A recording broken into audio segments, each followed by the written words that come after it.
You know, ladies and gentlemen, when I first saw the work of Richard Bachman, I had no idea it was the pseudonym of Stephen King. Now, there was a book that Bachman or King put out that was a sensation in my hometown of Dalhousie, New Brunswick.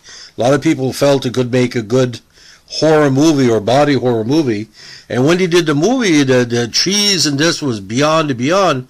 And I consider it probably one of the last attempt at a Stephen King drive-in movie, 1996. But my God, if this movie would come out in 2023 with a better special effects and a better cast, I think it'd be a big hit. I think you should remake the movie. It's one of my favorites. So I did a podcast on this before about the Irving gas station that was featured in the movie that scared the living bejesus out of me because I've been fired 3 times by the Irvings as a reporter. We're going to be talking about Thinner, or marketed as Stephen King's Thinner. Now, this 1996 American body horror film, directed by Tom Holland and written by Michael McDowell and Holland, is based on the Stephen King's 1984 novel of the same name, which he wrote under pseudonym Richard Bachman, and stars Robert John Burke in the lead, the great Joe Mantegna, Lucinda Jenny, Michael Constantine, Kerry Werher, and Bethany Joy Lenz.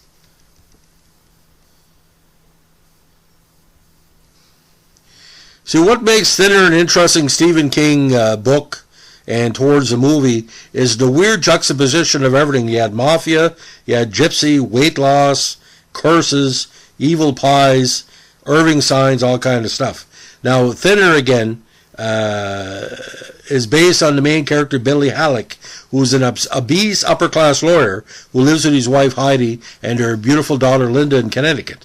Now, Billy had recently defended an underworld mafia boss named Richie the Hammer Janelli in court, is now celebrating his acquittal on a murder charge. Heidi, trying to persuade him to forget about his obsession with food, tries to give Billy oral sex as he is driving.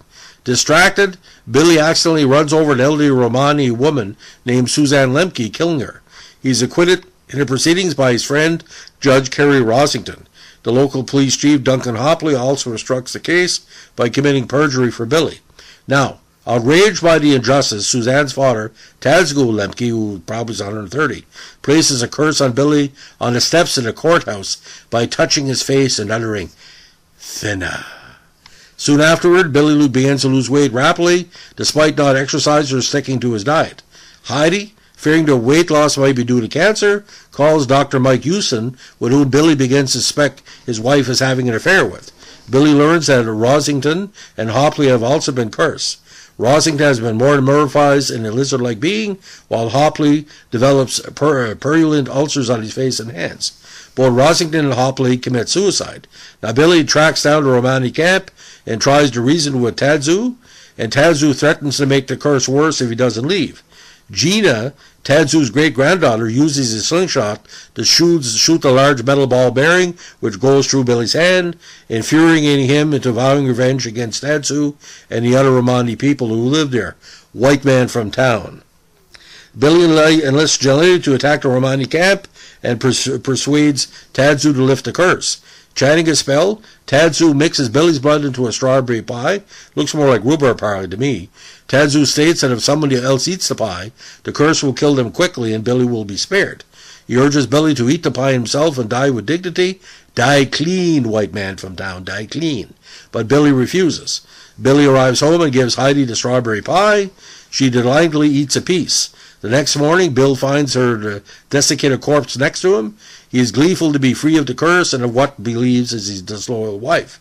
However, when he goes downstairs, he discovers that his daughter has eaten some of the pie for breakfast. Racked with guilt, he prepares to eat the rest of the pie.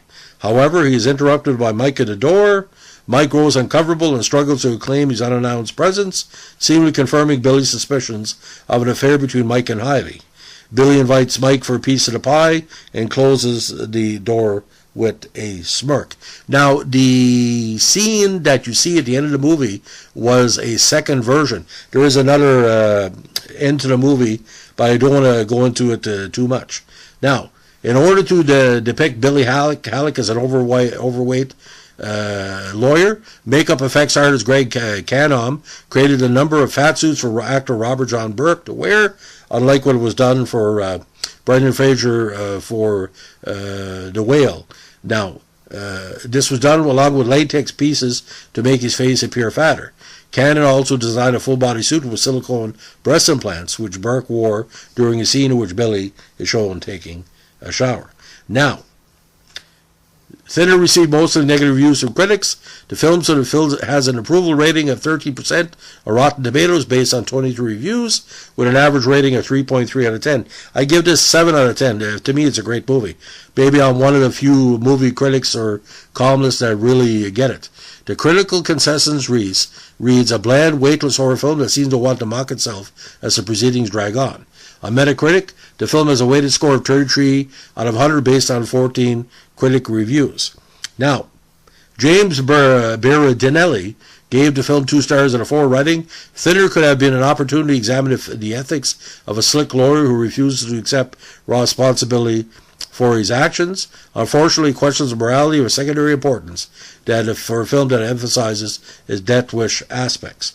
Now, mostly negative reviews, mostly D-, but the producers of the movie laughed all the way to the bank. It's been a hit on DVD, and on an $8 million budget, it made $15.3 million domestic and good worldwide.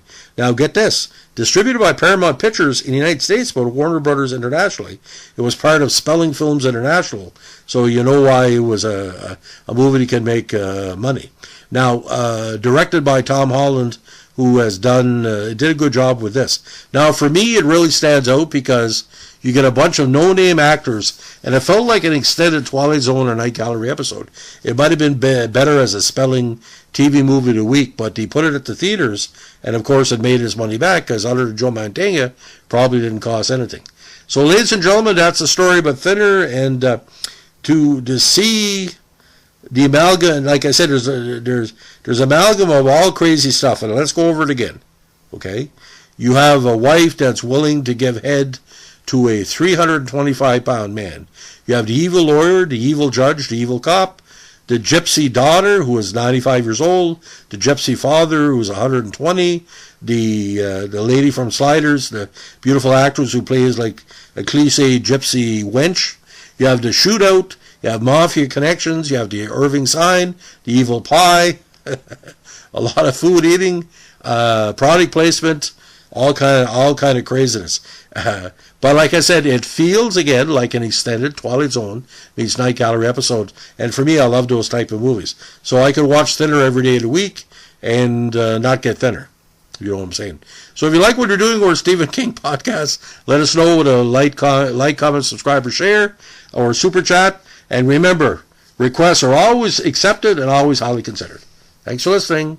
Bye.